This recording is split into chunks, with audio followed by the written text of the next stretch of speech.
Merry Christmas, Happy Hanukkah, and a glorious Festivus to everyone. My name is Robert Schinetsky, the supplement engineer. Welcome to another installment of the Final Scoop podcast. Joining me as always is my international band of brothers in Lukasz, Teddy Bear Rytkowski, Prometeus Intelligent Sports Technology, Mr. Nice Guy, Chris Kringle himself, Robert Samborsky, Apollon Nutrition. Welcome, my friends. We don't know if Santa Shane, if his lordship can be bothered to come and visit us on Christmas, but if not, we'll see. We'll carry on with the three of us. And post up any comments, questions, queries, quips, smart-ass remarks you guys have.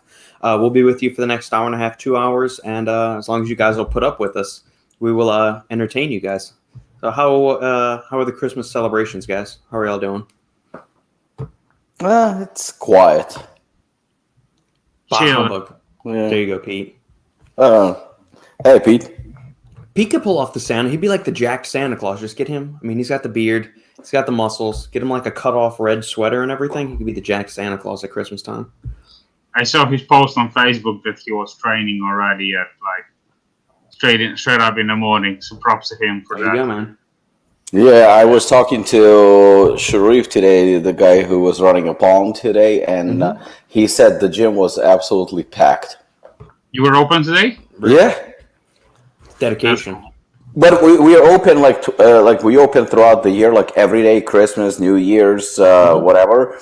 But obviously on Christmas, it just makes no sense to be open all day. So we open for like about 5 or 6 hours. But, again, what is Christmas Day? Christmas Day is basically you unwrap the presents and then you do nothing.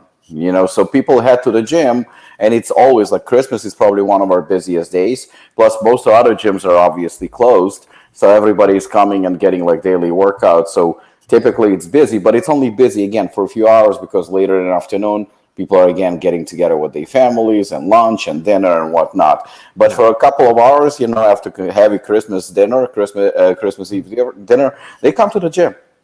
Yeah, man. Outstanding. Santa don't get Jack sleeping in. Pete's Garage Gym is open 24/7, 365. There you go, Pete. Simon says, read that, Lukasz. That's how it's filmed, which means Merry Christmas. Merry Christmas. Happy Christmas. Do you ever find that weird? So, America, the British came over, settled America. They say Happy Christmas. We say Merry Christmas. Why? That's what Santa and I were just talking about when we were eating lunch.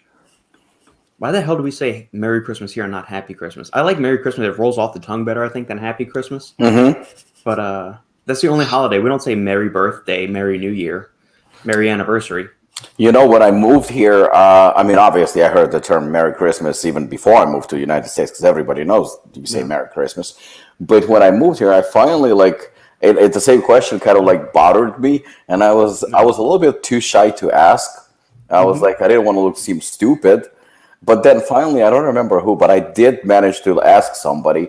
I was like, why do you say Merry Christmas? What the hell does it mean? And he goes to me, I don't know. I was like, okay, good enough. Now I don't feel too bad. There you go. He will translate, happy into Polish. It means wesołych. So it's like, we also say, happy Christmas, not Merry Christmas. Yeah. So, yeah, we just got too many words for the same damn thing around here. Like English language, there's so many synonyms of other words and stuff. I don't think other languages have that many synonyms for the exact, or that they don't have 12 different ways to say the same word like we do. Maybe they do. Bro, come to Poland and curse. That is one thing. It seems like the English language, or at least the American version of the English language, is lacking.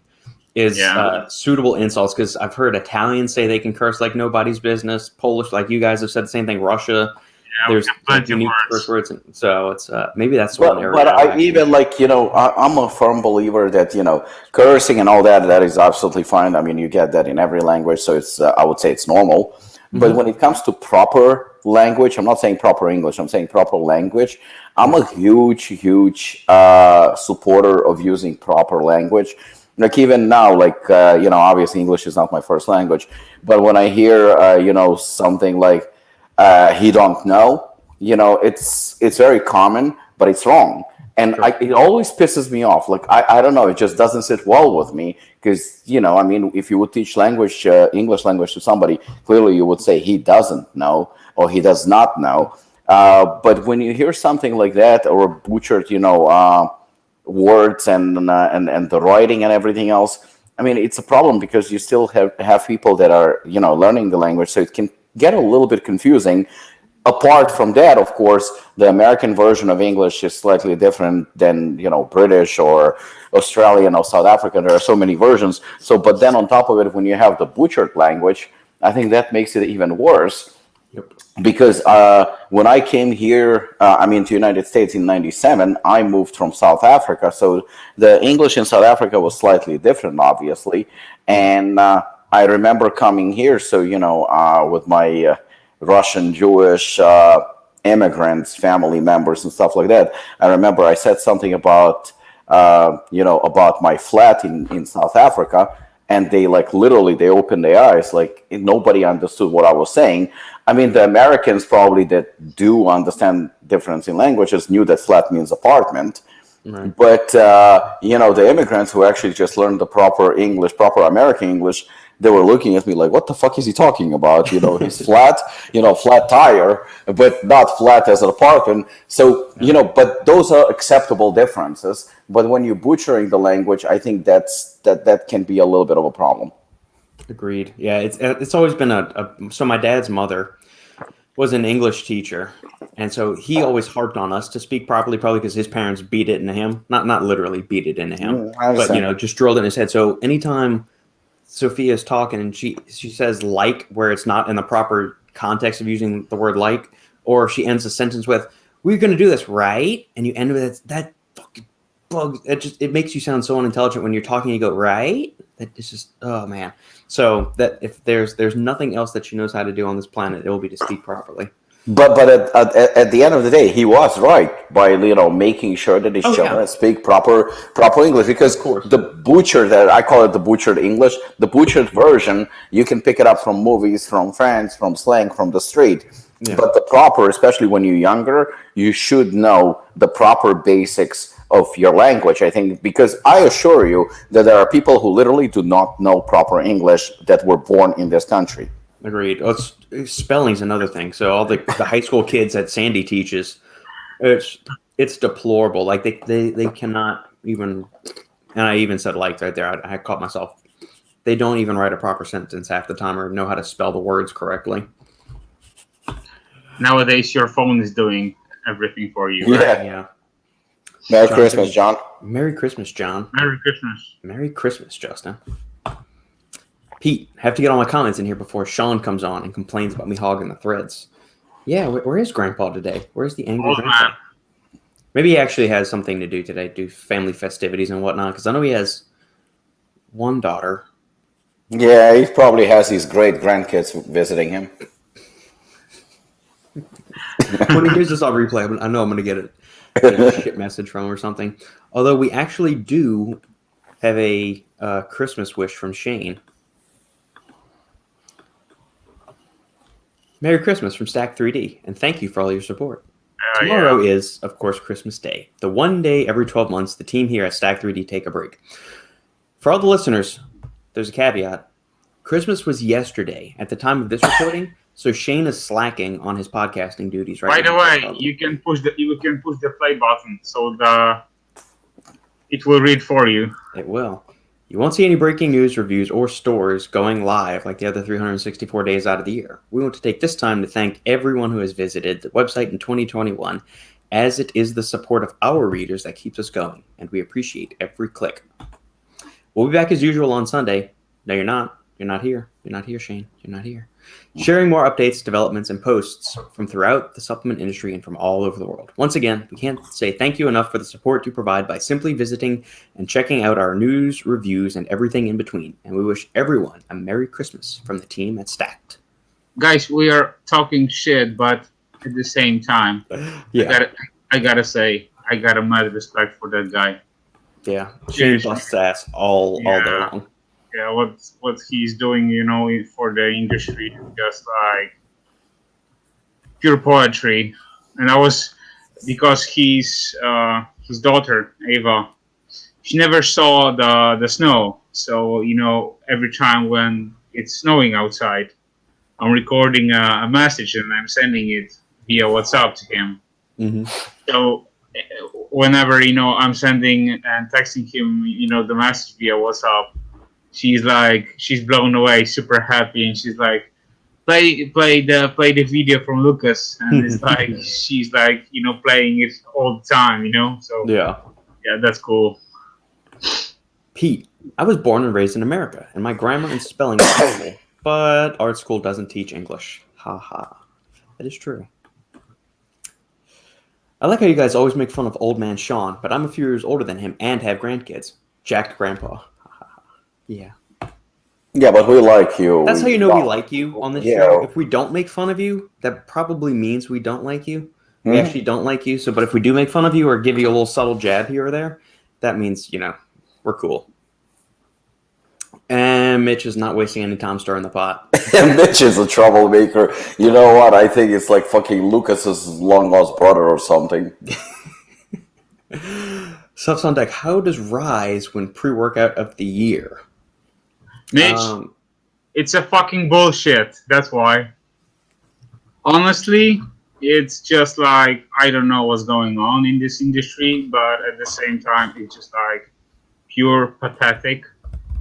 And I really don't know how to explain this situation.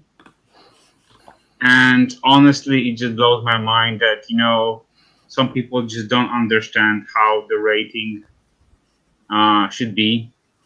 And if you advertise on your site that the people should decide, or we are listening to people votes, and you should listen to people votes and not just go with your pocket money. So yeah.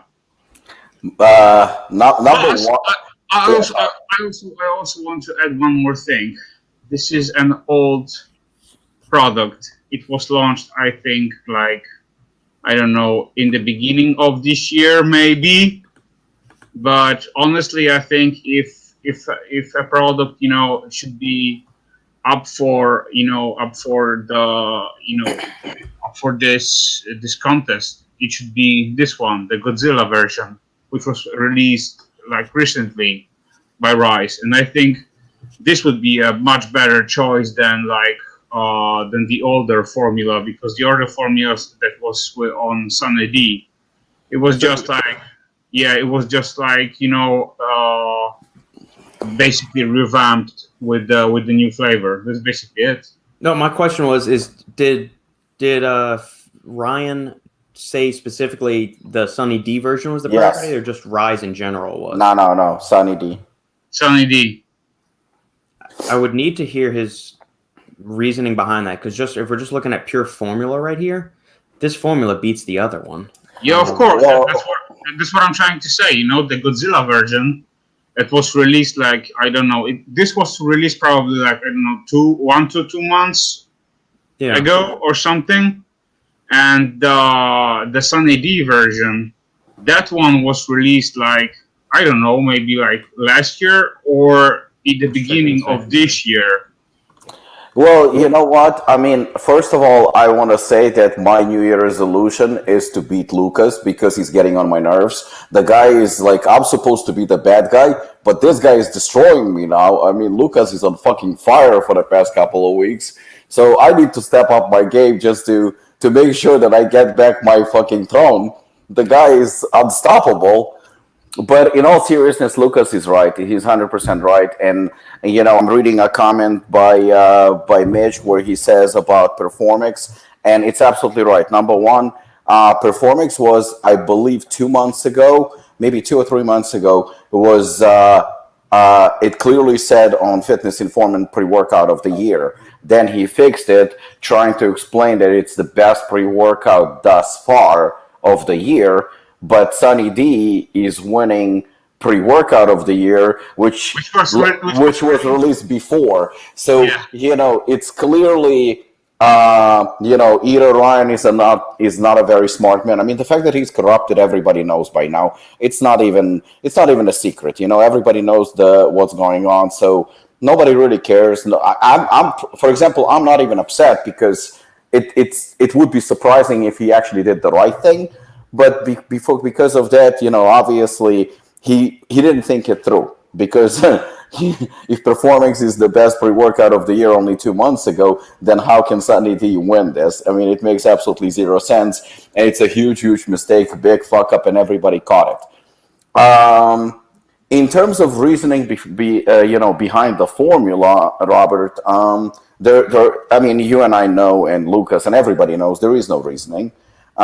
Simply, and again, I know that you don't like when those accusations are thrown out, like, the financial things. And so I'm going to respect that, and I'm going to avoid that subject. It's not that. It's more of like, I'm just trying to figure out what's his metrics for rating pre-workout. Is it the global reach or something like that? No. That's all where I'm making. Well, you know what? How does he know global reach? He doesn't know global reach. Nobody knows, the sales of any company. There is Nobody one metric. Exactly. I mean, then by all means, one of the manufacturers that I manufacture my products with, he actually manufactures for Radcon, and the numbers that I kind of like heard of and stuff like that, that Radcon does in terms of like a pre-workout, probably would shit on anyone in the industry combined. I mean, the volumes are insane. Yeah. So to say that Rise can even stand next to Radcon, it would be laughable. And, we don't need to see the numbers because everybody knows that. Mm-hmm. So the metrics of how he's getting to that conclusion,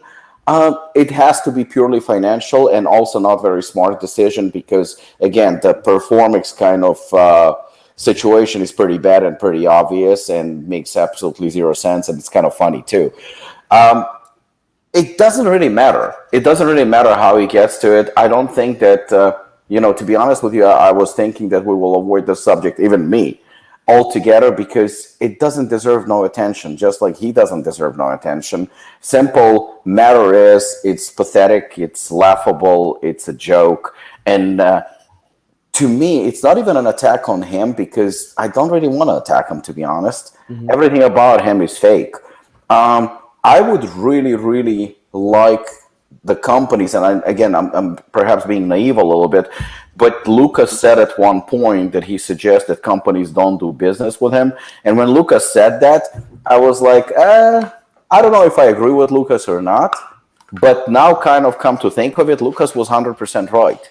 If you respect your own company, if you respect what you do, yes, the formulas, not all formulas are supposed to be like Godzilla or Assassin or Hooligan. Not everything has to be like fucking fully loaded and, fully expensive and premium. There is market for everybody. There is a market for C4, for Hooligan, for Gym. As long as you don't claim that you are something you are not, and as long as you don't shit on other brands, and as long as you're not being a scumbag and a liar, you can release anything, even proprietary blend. Listen, if somebody wants to buy it, more power to you, that you're making money, good for you. Nobody gives a shit. I don't want us to come as a podcast as haters or something like that, because honestly, we're not. We're just speaking our minds, and we're just being honest. And if somebody like Mitch is going to ask us a question, then we're going to answer.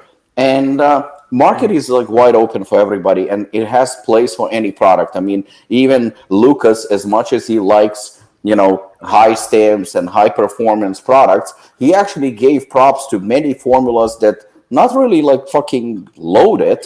A formula can be very, very nice without being fucking stacked and whatnot. And that brings me to a subject that we said it numerous times. Best pre-workout of the year. That's the stupidest thing that anyone could come up with. It's just stupid. It makes no sense. Zero sense. Just like he came up with Oreo being the best protein of the year. Well, what makes it the best protein of the year? It's just protein. There is nothing fancy formula about it. There is nothing fancy about the product itself. It's just like one of many proteins on the market. In terms of Oreo, well, let's be honest, and many people who tried it will attest to it. It doesn't taste like Oreo. What I would award it and reward it and probably not even hype, but probably give props to Ghost on a best maybe collaboration of the year. because I mean, they did achieve something phenomenal with it, and for that, I think, yeah, why not? They deserve props. But protein of the year, it's laughable. Best tasting protein, that's very subjective. Something that you're gonna like, I'm not gonna like, and neither one of us is wrong. Best pre-workout of the year, you like 300, 400 milligram of caffeine, 200 or whatever. I like it actually. I like about the same. Lukasz likes a little bit stronger. Who the fuck is wrong? Who is right? Why is Lukasz all of a sudden his choice should be the best pre-workout of the year and not yours?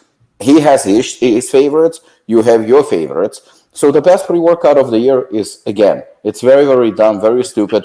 And I think, this particular case, especially with Performix being announced 2 months ago, best thus far, it's a joke. You can't really get, like, that's the reason why you don't see me, throwing a tantrum or a rant or being upset. You can't be upset. It's funny. I think take it as a joke. It's funny. Remember, it was in like 2 months ago or something. He was already saying that this is the best pre-workout of the year and something like that. And it was not even the end of the year. And now we got the December, and as we said, there will be many new releases from other brands. And as we saw, Apollon released some new SKUs, and a few other brands also released some new SKUs. Even Rise came up with this new formula, the Godzilla, and so on. So yeah, I think that as far as the best pre-workout, as you said, it's a subjective thing, and it's whatever floats your boat. For some people, some will like Shogun, some will like Hooligan, some other will like Godzilla. So it's, I don't understand this ratings, but as far as the rating that Stack has, the Protein Wars, I love this thing because it's up for consumers. They are voting, and based on consumer votes, there is a winner. And when Rice won this year, their protein won, I was really happy for them because I tried their protein, and it's really good. If you guys never tried it, I suggest to give it a try because it's awesome, and plus it's infused with PB2, which is also awesome. So yeah, it's pretty good, and but Lukasz, they won't learn square. Let me ask you a question. I mean, just take it aside the fact that you were friends with Shane. Okay, take that out. But Shane's reputation, Ryan's reputation, Price Plow's reputation, TJ's reputation, everybody's, because obviously, you're watching the reviews and you're watching the content, and you've been in this for quite a few years, so you know your shit, right? Now, when Rise, and again, I fully believe you that it's good tasting protein and whatnot. I have absolutely no reason not to believe you. But when Rise wins from Stacked, it's awarded by Stacked, you do trust that the votes and everything else were legit and there was no funny business. If Rise Protein would have won as the best protein from Fitness Informant, and he also said that it's based on votes and whatnot, would you actually believe it? No. There you go. That's my point. No, because I saw how the process on Stacked side is, as far as voting. So first you need to apply your email, and then you need to go to your mailbox, and you need to approve your vote. And it's not like that. You will pay for, let's say, some fake person or bots or something like that. Everything is verified and checked. So I think that's fair and square. And that's why I trust Stack, and I trust what they are doing. Well, Merry Christmas, David. Merry Christmas. Grandpa joined the show too. Merry Christmas, Sean. And see, he's at the gym too. He's not slacking. Good man. Good man. Well, I mean, all hospitals and all age home, they have gyms too. Probably he's doing on his Peloton or something. Yeah, with a nurse giving his meds next to him. Yeah. Take the white one, take the red one. Was curious, Lukasz, have you dabbled with cardarine? Someone told me about it the other day. Of course you did. Mitch replies, cardarine is great for endurance. Have you experimented with it, Lukasz? Yeah, I did, but it's not a SARM. So let's just put it out there. It helps with enhancing endurance, stamina, and metabolism. So it's definitely good for athletes. It's in this gray area, and people are always categorize it as a SARM, but it's not a SARM. There is a PPAR receptor, so. Yeah, it definitely improves the endurance. So if you're like training, running or cycling sports, it definitely will improve your stamina and so on. So if you're if you're gonna check on the internet, you will probably find some studies that will say that. It helps to grow the cancer, but it's such a bullshit because they use huge amounts of cardarine, and they use on rats. On rats, which is not accurate. So I wouldn't be scared. But if you gonna play with it, I would suggest to at first read about it. Mm-hmm. Then of course if you're gonna jump on it, cycle it, because after a while, it loses its ability, to burn fat. So I wouldn't take it year round or something like that. And right now there is a much more potent version, which is cardarine. They refer it as a 2.0, which is 0742. And it's a new version, and it's definitely way more improved and way more effective. Plus, you're taking less than the old cardarine. So, yeah. Pete, Sean is doing his cheer with the rest of the scene.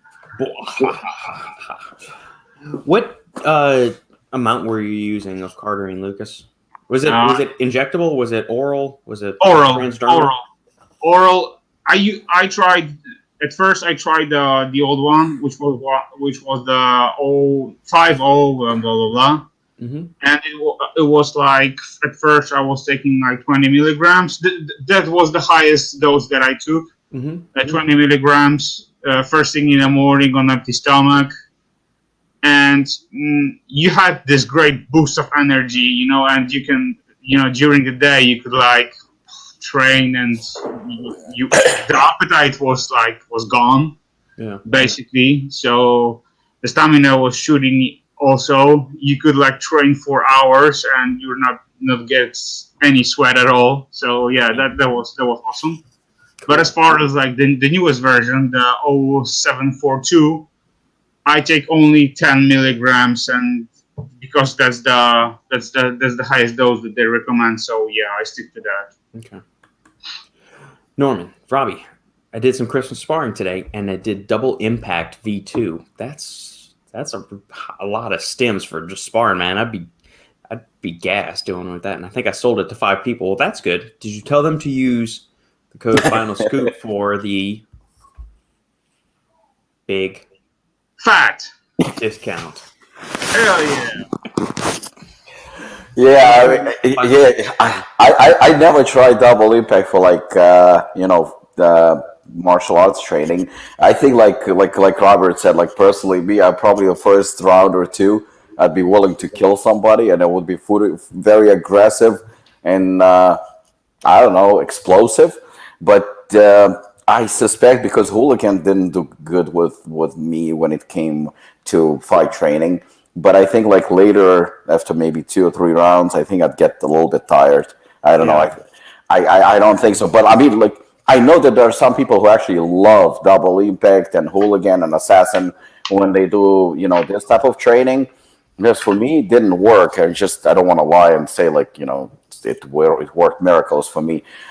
Just being transparent. But I mean, I can definitely see for like short explosive sessions, that would be quite something. Yeah. Yeah, I can't do high martial arts stuff. I can't do high stem stuff with even leg days, like leg workouts.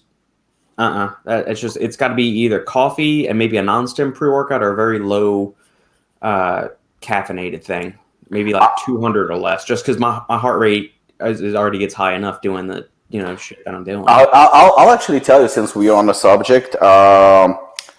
When I train seriously, my typical pre-workout stack, you see, like, I'm not always endorsing Apollon nutrition because I'm not one of those guys. But typically I would use only about not more than 200 milligram of caffeine. So I would use typically a pill form. I mean, we used to have kumite. Whoa! Look at this sexy motherfucker. Hell yeah! Hi, Ava. Merry Christmas. Hey, Eva. They said hello. Aww. They wave at you, yeah. Name's Ava, Mia. They said your name's Ava. That's what they said. Okay, you finished now? Okay, cool. Go play. Merry Christmas, Shane. Merry Christmas, bro. Well, Thank you for joining us. oh, Jesus. Here we go. Oh, bro. That's how Shane needs a new computer now. To answer that, I mean, I would typically take like 200 milligram of caffeine because, when we didn't have kumite and stuff. And then I would add, believe it or not, cardarine. I'm a huge fan of that. And Lukasz probably will know this, and I don't know. I mean, everybody probably gonna, because you heard about it.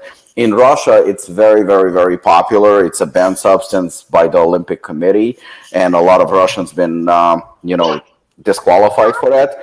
But I would use meldonium.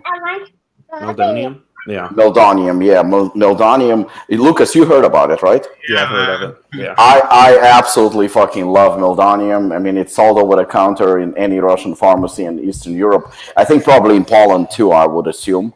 Yeah. And that stuff is just, it's not a performance enhancer or anything like that. I mean, it is, but it's not what it's intended for. Yeah. But combining cardarine, meldonium, and a little bit of caffeine, in terms of cardio, that's a beast. That's an absolute beast. Shit. Now I feel you'll get the best stuff in Russia, man. You'll get the best stuff. Yeah, they actually invented it. If I'm not, the company that the brand name is called Mildrenet, and it's out of Latvia. So they have the trademark for it, but it's sold all over Eastern Europe. And like I said, it's over the counter. They also have it as injectable. Injectable goes into the vein or into the muscle. And I've used it, but not intravenous because that freaks me out to inject into the vein. So I injected it into the muscle. It's water based, but you have to inject a full 5 cc, which is a lot. But it goes right in because, like I said, it's water based. The cardio on that, I mean, I've never used like something like serious like EPO or anything like that, but meldonium is legit. I mean, you become a fucking energizer bunny for hours. It's serious stuff. Maybe when you go back to the motherland, you find a secret compartment in your suitcase for me, Robbie. I have fucking boxes at home. I'll send you if you want. I bring it from. Yeah, it's legit over the counter. Like Lukasz will attest to it. It's not illegal substance. It's not a prescription medication or anything like that. So it's actually legal to bring it to United States. You can bring up to 2 months supply. They would open my luggage and they would see it. Because it's basically like it improves your heart and blood circulation, stuff like that. Yeah. So they would open my luggage, they would see it. I always like bring it, and whoever travels to Russia, I always ask them to bring me some. I have boxes. Like seriously, I'll ship it to you because it's not a controlled substance. It's not like you can read about it, you can take it. It's 500. They have 250 and 500 milligram capsules. Mm-hmm. I always have it. Like next time I ship you something, I'll just put you a box for you. It's absolutely amazing. That works. That works. Lukasz, you used it? No. No? Yeah, it's magic. That's why I said I'm a rookie when it comes to your. Got my German chocolate cake isolate and new bare knuckle on the way. I can't wait to try them. You will be very pleased with both offerings. Comment, guys, what you got for Christmas as far as subs. Yeah, that's a good thing. We're gonna let the ranking award giving expert on the podcast answer this next one. Shane, a lot of channels release best supplement lists halfway through the year, but shouldn't you wait to do this until December? Shane is always the last because he's slacking. Mine's different. I don't do a best category though. I don't do a best three. I just update mine if I see one that's better. But my awards, I just wait till the end. I was meant to do them last week, but the brand of the decade's been announced first, and they took like an extra week to ship, and then they said that like shipping delays, so it might not get there till this week, and so they get announced first, and then the brand of the year will be announced after that. You mean the award, right? Yeah. So they get it before I announce it. Oh, cool. That is cool. So before you announce it, you will ship the awards to the winner? Yeah.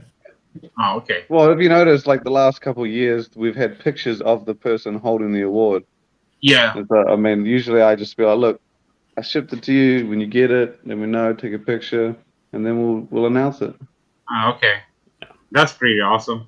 But it's because I'm doing brand of the decade first, then brand of the year. So, and because of delays with shit, it's like honestly, I thought that you will do in a different spin. The first is gonna be brand of the year, and then brand of the decade. Nah, brand of the decade. I don't know. I just thought it would be interesting to do it that way. But the brand of the decade is like it's a crystal orb. Hey Shane, by the way, which one was harder to pick, decade or the brand of the year of this year? Ooh, decade. Yeah, that's what I thought. So. Yeah, I saw that list of decade. That's a tough one. I actually asked. I had to go out and find someone to get a recommendation because everyone I would ever talk to would always be biased in either direction. They would either not like this brand or they would have worked with this brand, and I was like, okay. No, just go play with your Barbies, man. Here we go. Sub Talk is going to legitimize this award's craziness next year. Stay tuned. Next year. Is he doing one next year? Breath. Are you insinuating Shane is not legitimate? Is that what you're insinuating, Sean? Oh yeah, he actually was very vocal about it. But here's the problem, Sean. Why would you want to wait the whole year? I mean, at your age, I would hurry up. I knew that was coming. To go back to pizza, I think a lot of it is it's the same reason you see all these other articles popping up on like men's health, women's health magazines. It's clickbait. It's just to generate clicks and get SEO stuff. That's pure. It's just they see a dip in viewership or something, it helps maintain interest, so they'll spike that and that'll bump them back up to search engines and things like that. Like a lot of the bourbon channels I'll watch on YouTube, or a couple of the ones that I like. Every season they say best 5 bourbons to drink for the spring, best 5 bourbons for the fall, best 5 for the winter thing. So it's just a way to get people to click into it and to increase viewership and stuff. We do our functional brand of the year and international brand of the year sooner than the other ones, and so we close that off at like maybe mid-December, early December. Yeah, but I still count mid-December, early December from the year before. Yeah. So, like, it's still a year in its entirety. Shane is the only legit one. And Foo, Robic.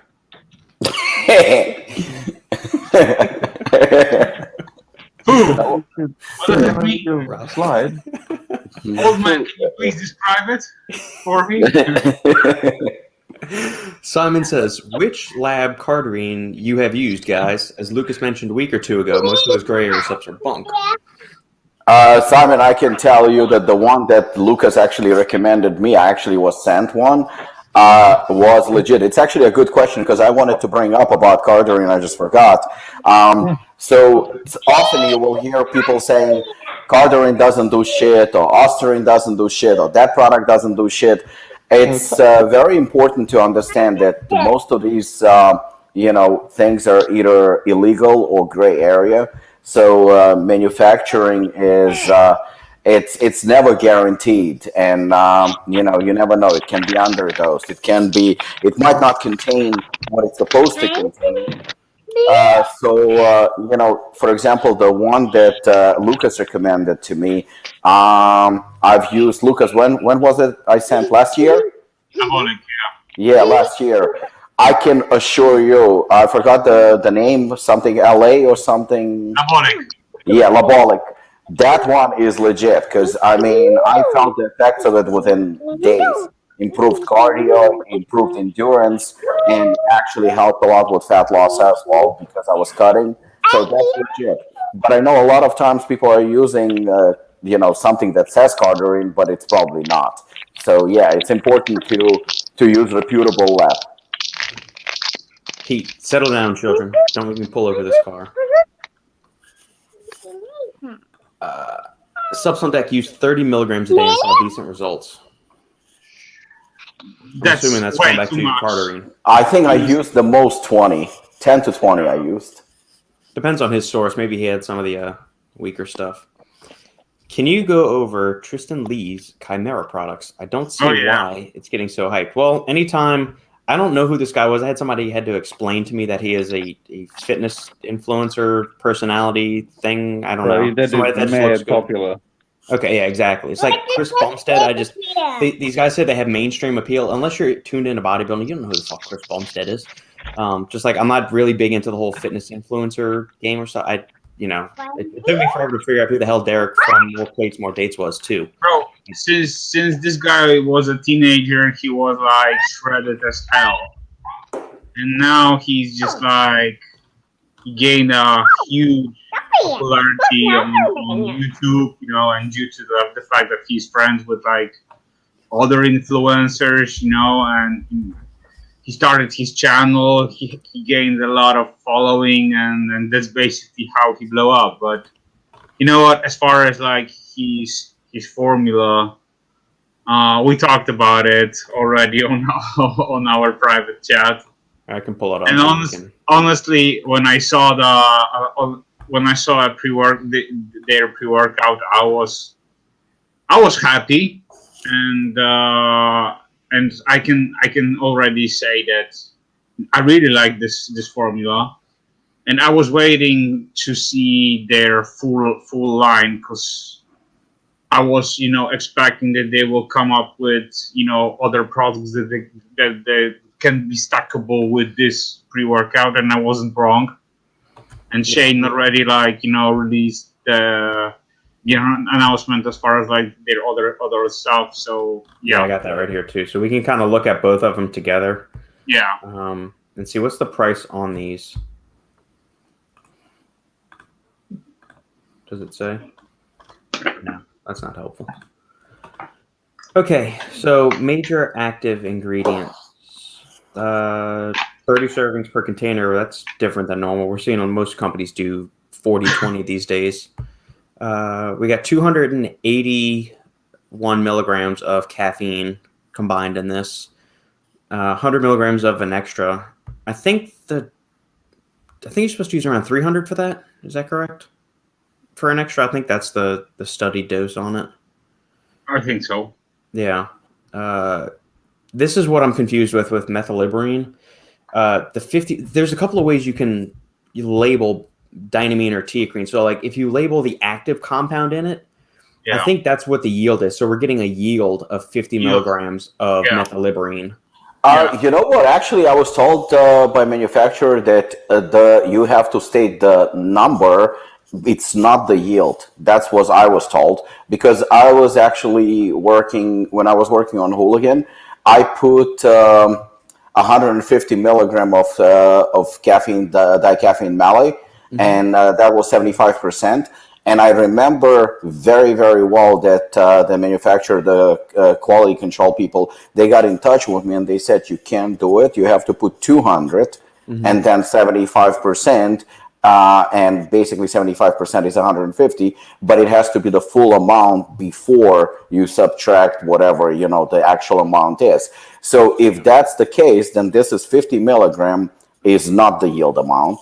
Again, I could be wrong, but that's because I remember that I actually got into an argument with them a little bit. I said, but it's actually 150. They said, no, that's the regulations. You have to put 200 and then 75%.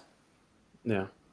I mean, for a lower stem product, this is kind of hitting all the bases. You're getting some endurance and performance with beta-alanine. You're getting half the dose of betaine, where you're getting the other half here. So obviously these two are supposed to be stacked together. You get the full dose of nitrosamine. That's nice to see. Taurine at a gram. That's good. Is there more taurine in here? Yeah, another gram. So you're getting 2 grams taurine combined between the two. Tyrosine, I would like to see a little bit higher. It's going to work in combination with the velvet bean. We don't know the L-DOPA standardization. So that's going to, we always get into this conversation about complementary actions, synergistic activity. So could 500 milligrams of tyrosine and 75 of velvet bean give you the same effects as 1,000 milligrams of tyrosine, since tyrosine gets converted into L-DOPA and then that gets converted to dopamine? Maybe. I don't know. We don't have the research to show that. Could it feel pretty good? It might. Again, I don't know. I've never tried it. Shameless plug. You had a great conversation with Joey from Glaxon, and you posted a great podcast with him on your on the channel. So, guys, if you didn't listen or didn't catch up live stream, check it out because it's really worth it to listen. 2 hours of pure greatness and chemistry. So, yeah, give it a go. Definitely worth it. Extreme nerdiness. Extreme nerdiness is the best way to describe it. Yeah, it was a great podcast. I think, Robert, what you said, I agree with you on everything about this formula. I actually like it, to be honest. I mean, I don't love it, but I like it. And, if you look at it, it's 30 servings, which is also, it's not 20, it's 30. So for 30 servings, they're giving you a pretty good workout. This is not going to be a game changer. This is not going to be something super amazing or anything like that. It's a decent pre-workout. I would use the word decent. But what I want to bring up is the stacking thing. And my opinion on it, I don't like it. And I'll explain why. And I think I mentioned that before, the two products meant to be stacked together. I honestly think, and again, it's a personal opinion, I think it's stupid. And here's the reason behind that. Now you're forcing the consumer to buy 2 products. You're literally forcing, so it's double amount. Now, if you want something that is non-stim, like legitimately non-stim, you don't want even fucking 50 milligram of caffeine, you don't want nothing, then the pump formula is, let's say, slightly underdosed. You're getting a little bit less than, the amount that you actually would want, like you said, tyrosine and betaine and stuff like that. So it's slightly underdosed. If you want the full dosages, you have to stack 2 products together. Now you're paying double the money. But if you don't want stems, again, you're not going to stack, but you're not getting enough of a certain product. But if those were fully, full dosages on betaine, say, and for something like that, then if you can use 2 products, just use half of serving, and you can modify it that way. But to buy a product with intention, oh shit, you know what? I have to buy 2 containers because this is a stackable product. I just think that consumers getting fucked in a way because they have to pay more and they have to buy 2 products, rather than 1. It's the same thing as somebody said something about Glaxon product, I think Goon or something like that, where you have to buy not even 2, but like 3 products to have like amazing effects. I don't want to buy 3 products. I want to buy 1 product and to give me the effects that I want. And I don't want to spend that much money is to get efficacious dosages of of something. I don't want to go and buy 2 products or 3 products or 4 products.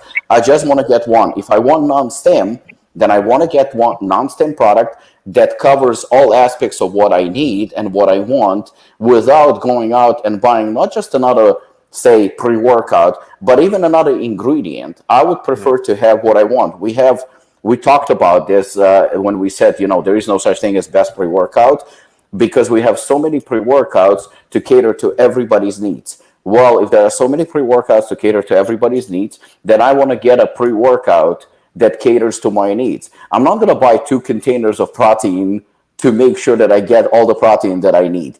I'm not going to buy, 2 containers of intra-workout. I'm just going to pick a formula from the brand that suits my needs. So when the intention is like, if they buy 2 products, they're going to get 2,500 milligram of betaine, I honestly don't buy that approach, and I don't agree with it. I mean, I know a lot of people are okay with it, and more power to them. I just don't see it as a fair approach to the consumer. Yeah. Robert, do me a favor. Fitness informant Robic comment. Delete, edit. Huh?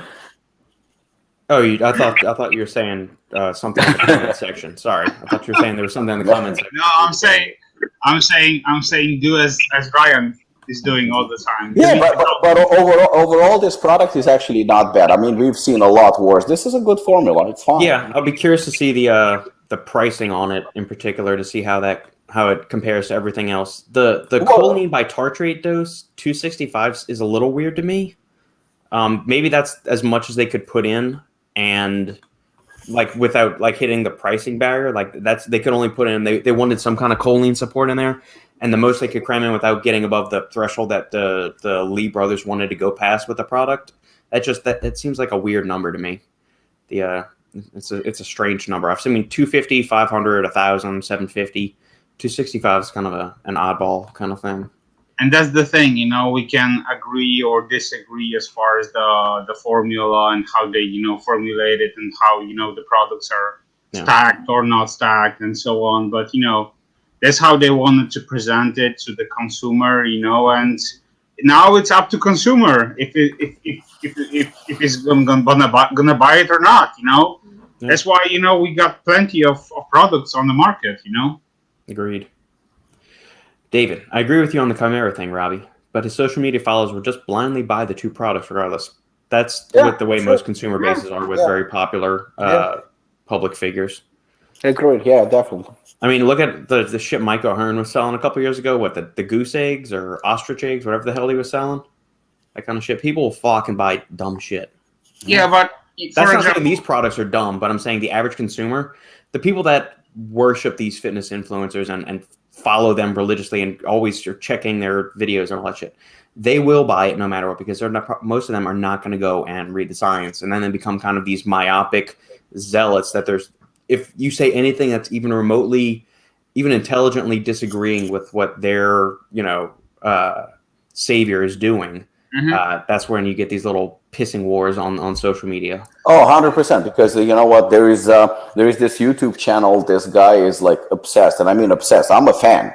I'm a big fan, but he's obsessed with Jean-Claude Van Damme. Like fucking, he's in love with him. So he posts a lot about him, and some of the information is actually pretty cool to watch. But in one video, he actually discussed whether Van Damme is natural or not, when it comes to his steroid use, has he used them or not. Yeah. And he went like, no, Van Damme has never used steroids. It's all from hard work and great genetics and whatnot. I'm like, there are movies where Van Damme literally has gyno. You can see it, and I've seen him in person. When he was in South Africa, he came to present the movie The Quest, and that's the movie where he is the biggest. I mean, he was fucking gigantic in that movie. And then we saw him, at the premiere, which is obviously after the movie was filmed, and he was tiny, like literally fucking nothing, So it's pretty obvious to people that, at least half intelligent, that he has used steroids. Again, nothing wrong with it. A lot of people in the industry do use them. Yeah. But this guy is so obsessed with him, and he believes anything that Van Damme says. And, it's a diehard fan, I call them. They will buy anything you say, even if it's bullshit, because they blindly following you. So it's the same thing as David said, and as you said, it doesn't matter when you follow somebody and you're like fucking obsessed with somebody, influencer or an athlete, any shit they sell, you will buy, no matter what. Even if it's shit, you just fucking completely ignore the science or the common sense. And like, if he's using it, if he says it's good, then it must be good. Agreed. Subtalk Radio. My IQ went up 20 points listening to Robert and Joey. My total IQ is now at 105. I thought your IQ is now 20. Jesus. How ruthless with Sean. I love Sean. Pete, I tried high stem pre-workouts for basketball, and it is not productive. Cardio and high stem, not the best. Yeah, that's what we were saying earlier. Yeah, Shane, do you great. like high stem for cardio stuff? Or you just don't do cardio, do you, Shane? To me, I did cardio. Do you like high stem stuff? Because we had somebody earlier saying they did double impact before sparring session, and me and Robbie pretty much said I don't like high stems. I don't think much like something above 250 even for like a leg workout. Yeah. I'm not doing any stems for cardio. You don't do any stems before cardio, you said? No. Yeah, which is fine. Yeah. That's good natural. There you go. 100% my lazy ass. What is your preferred form of cardio? Nothing. But if I have to. If you have to do it. Walking, jogging, running, swimming? I'm not running. Okay. Just a light, brisk walk. There you go. On the beach. Fancy. 2022, The Grinch Part 2, starring. I don't see. Yeah. Okay, stand up here. Okay. Favorite Christmas movies, gentlemen. Beginning with the movie nut, Robbie. I don't know. Like, there's an argument about this one, but for me, it's Die Hard. I like Die Hard. Like, some people will argue that it's not a Christmas movie. To me, it is. I don't know why. Die Hard's good. Lukasz? I was watching Venom today, the newest one. There we go. Sure. Let's go with that. Shane, do you have a favorite Christmas movie? My one, I think we asked this before, did we not? We did last year. I didn't know if it's changed over the course of the year. No, I said Ernest, one of the Ernest movies. Ernest movies? Christmas. Jeez, I forgot about those movies. I'm going to go with the they're Grinch. stupid, but, you know. Those are mine. Keep the comments and questions rolling in, guys. You got anything else for our band of game changers, thought leaders, and industry innovators? Fire away. You know what? There's another movie that I actually love, but I don't remember it was Thanksgiving or it was Christmas. Planes, Trains, and Automobiles. I think it's Thanksgiving. Was it Christmas or was it Thanksgiving? I love that movie. I like that movie. I don't know. I just don't remember if it was Thanksgiving or Christmas. I was like, fuck, I don't know why. I'm looking it up right now. Let's see.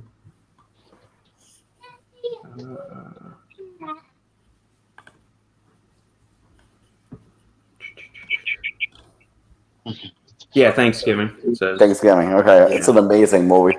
Yeah. The director of that is John Hughes. Mm-hmm.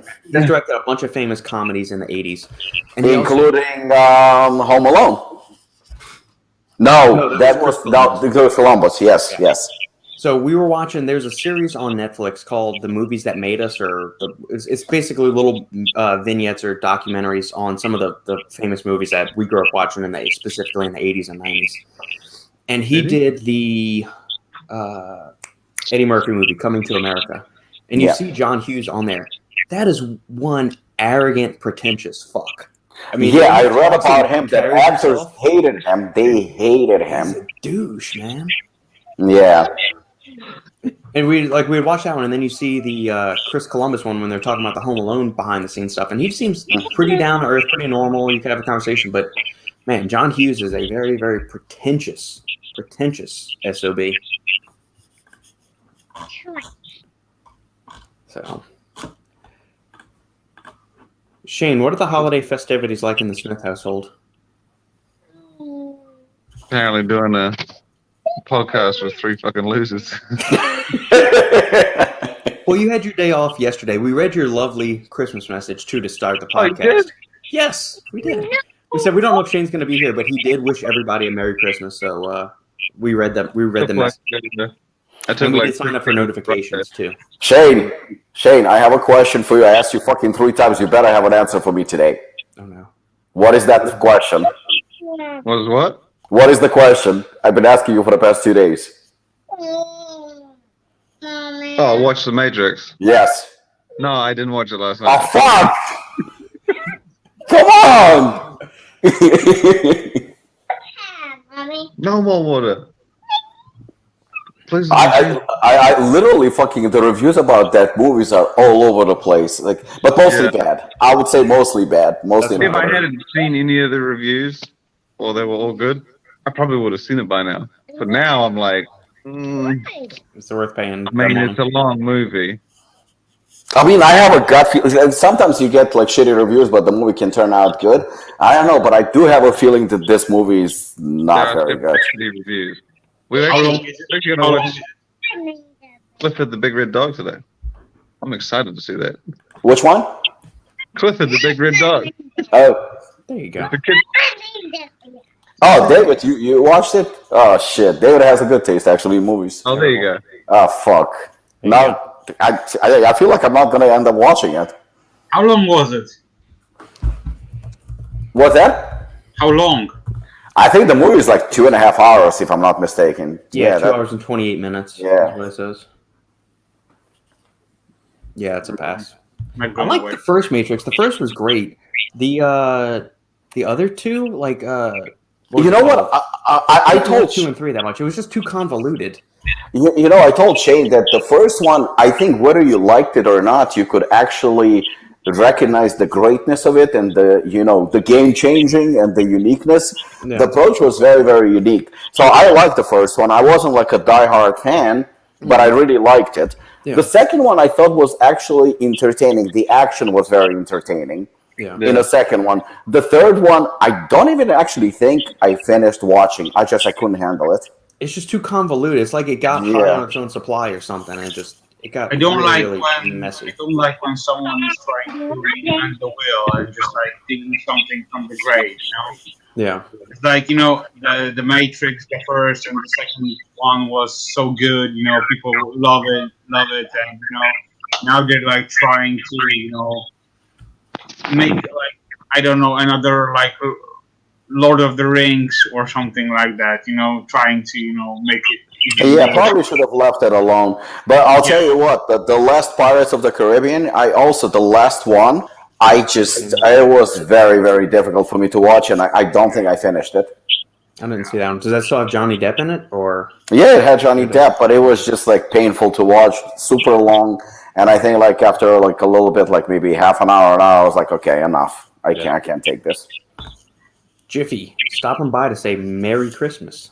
Merry Christmas. Merry. Christmas, Jiffy.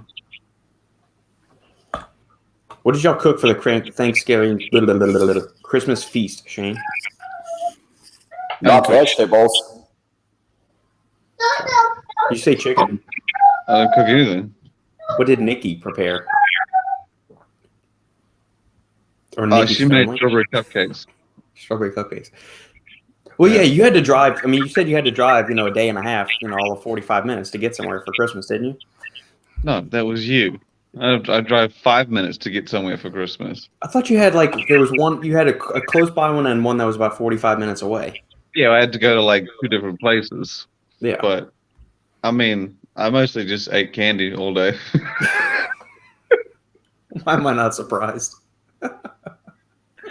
People were just like, oh yeah, here's a box of chocolates. And I was like, I'll have at it. And the next person, oh, here's a gift voucher and a box of chocolates. So I'm like, fuck yeah, let's keep going. Let's do it. Cheat day. The bathroom wrecked. It was horrible.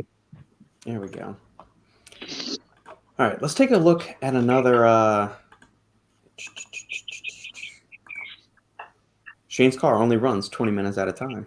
I actually do the empty test. I don't know if you've done it. Like I used to be a courier or a package deliverer guy, and I would always, when the empty light goes on, was always a test to see how far I could get on the empty light before.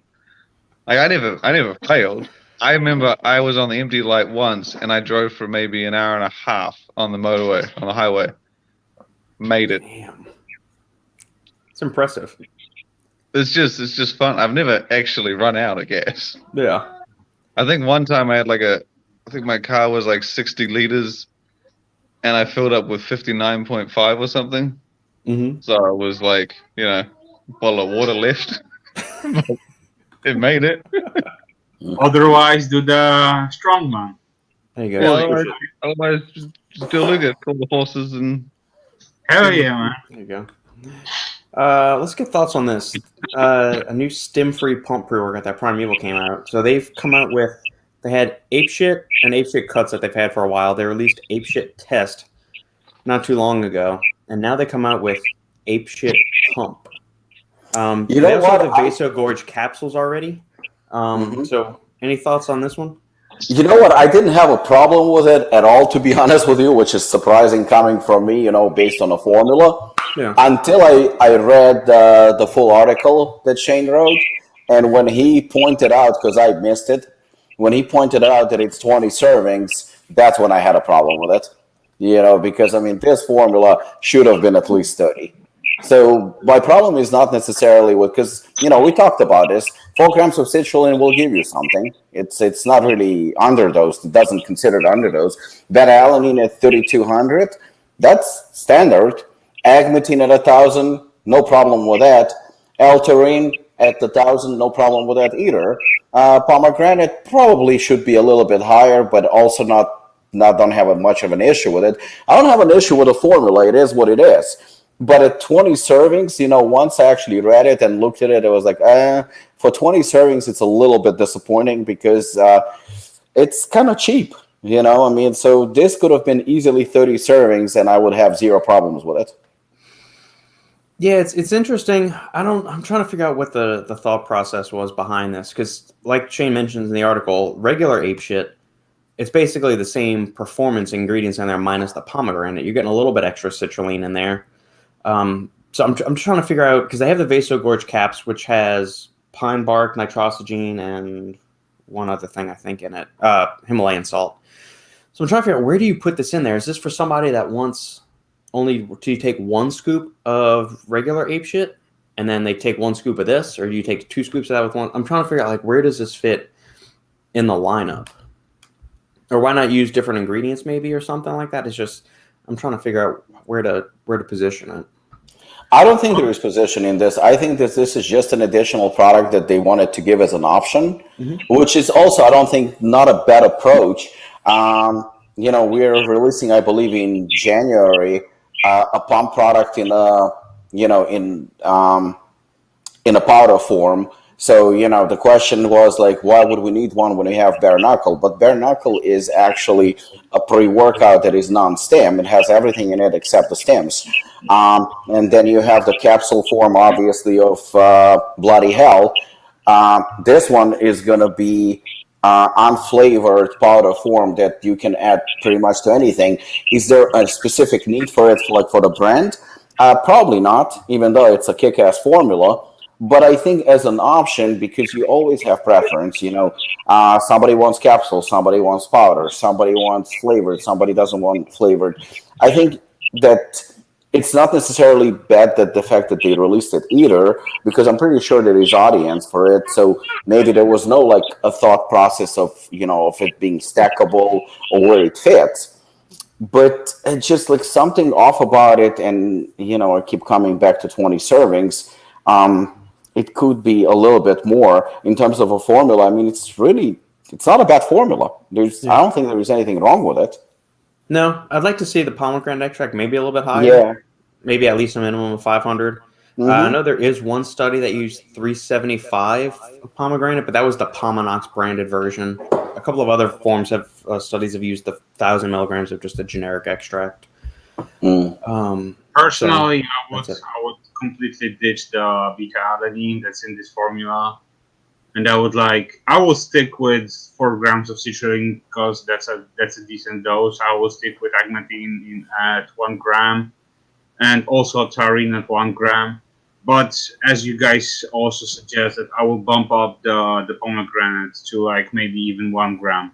So instead of like beta alanine, bump up the pomegranate, extract to a higher dose, and then you would have like a decent formula, in my opinion, that would be stackable with other stuff that they have. Yeah, I mean the reason they're putting it in there is so that people get the tingles and they're getting some kind of. I know that is hitting in there.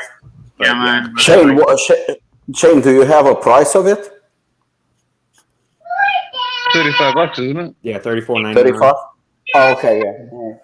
Yeah, $34.99. The smash berry flavor is good, and I've had the mango pineapple of ape shit before. That's solid. I have not had the cherry lemonade. So maybe with some fat discount, you will have it for like $30 or something. Yeah, there's probably a 10 or 15% athlete code or something like that. Yeah. Where's the? Robert, are you helping these guys with some formulations right now, or No, not currently.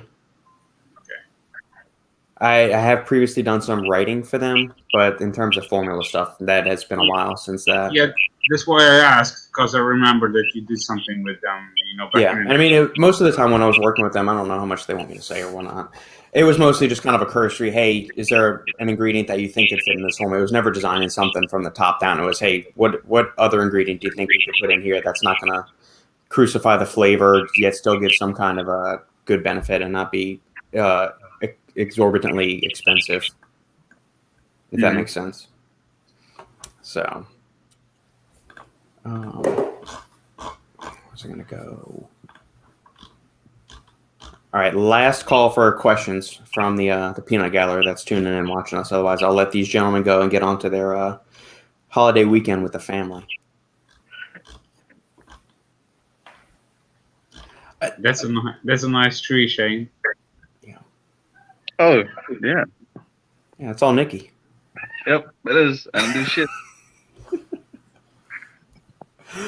I bought the tree, and I paid for the stuff, but I did not put it together, which arguably is the whole point of it.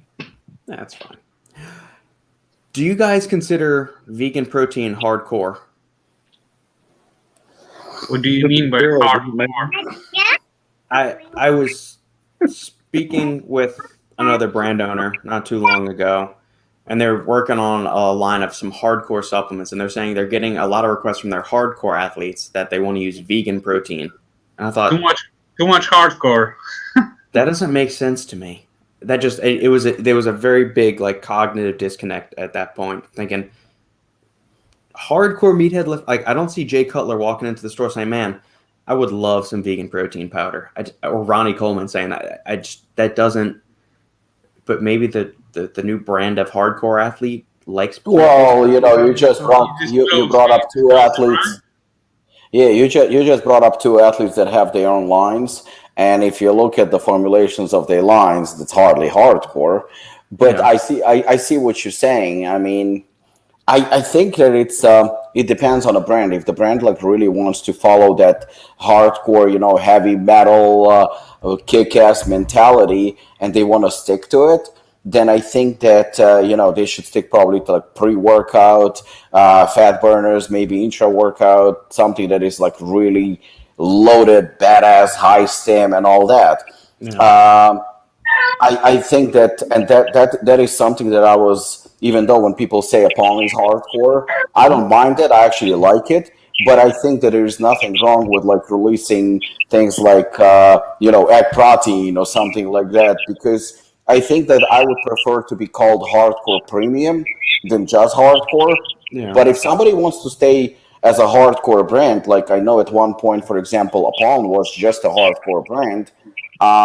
Or Centurion Labs initially was a very hardcore brand, just a very high stem and all that. I think that I personally don't see a problem with having a vegan protein. I don't see a problem with it.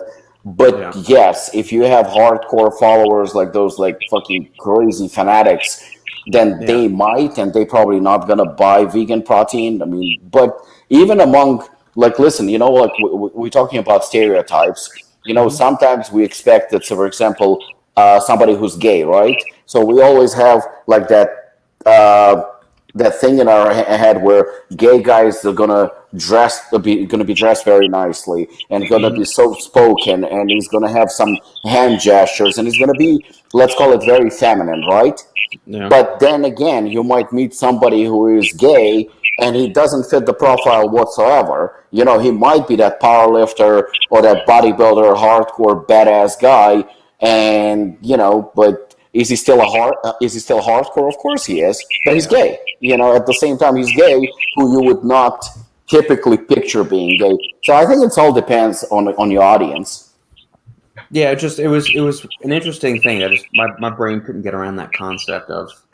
I don't really think protein powder is pretty cool.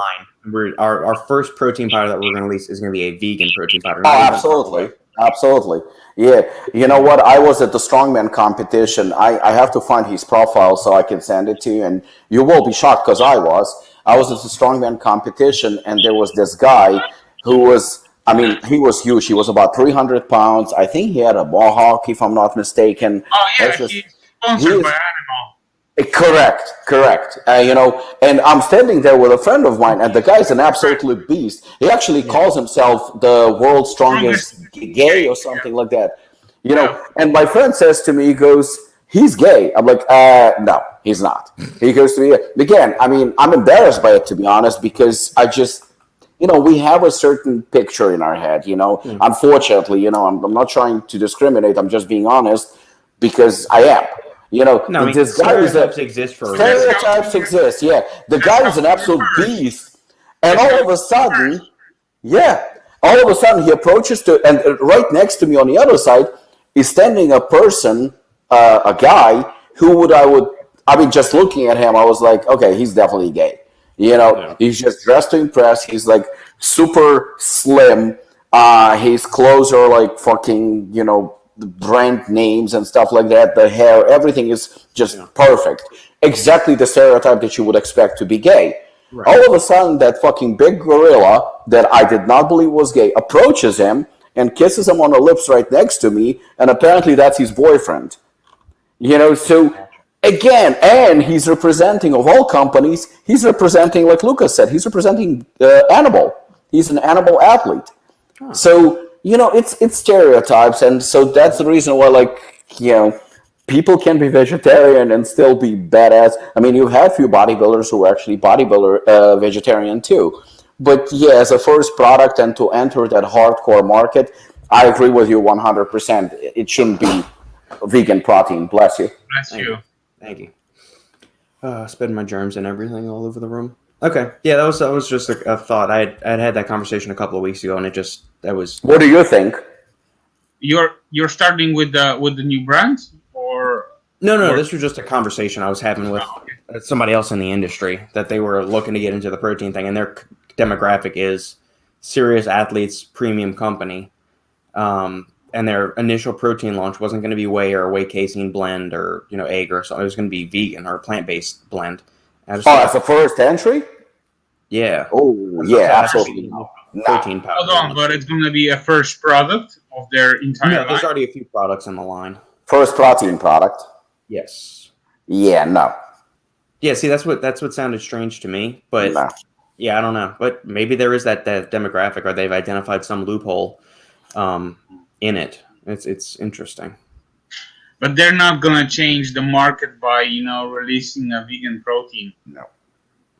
Yeah, I don't know. Plus, it's really hard nowadays to gain any margins on protein.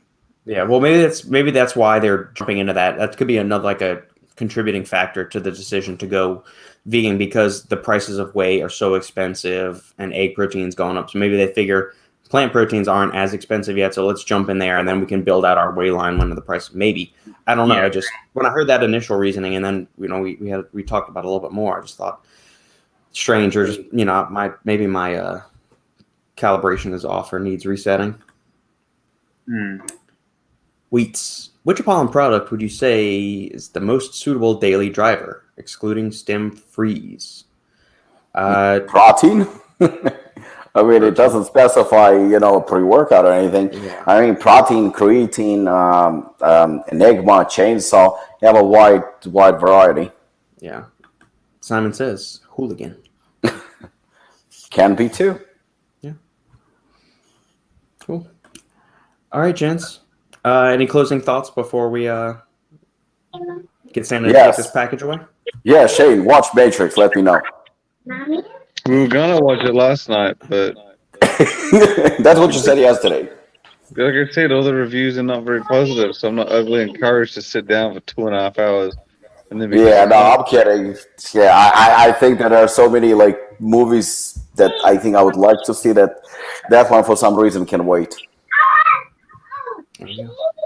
Cool. Guys, All right. remember, comment below which subs you got from Santa, and let us know. Yes. Make sure to like, comment, subscribe. Thank you all for joining us on this Christmas day. We appreciate it. And Shane for joining us the day after Christmas. Hopping on. And We remember- appreciate it. Remember one thing: Yes.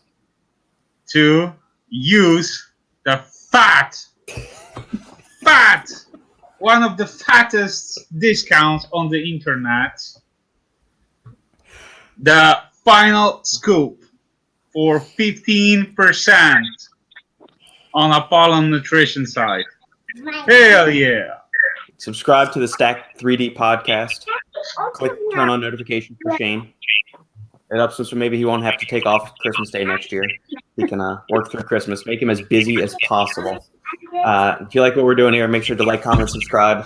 Give us a 5-star review on iTunes or any other podcast cruising platform. And we'll catch you all next weekend on the final scoop. Yeah, Merry Christmas, guys. see ya.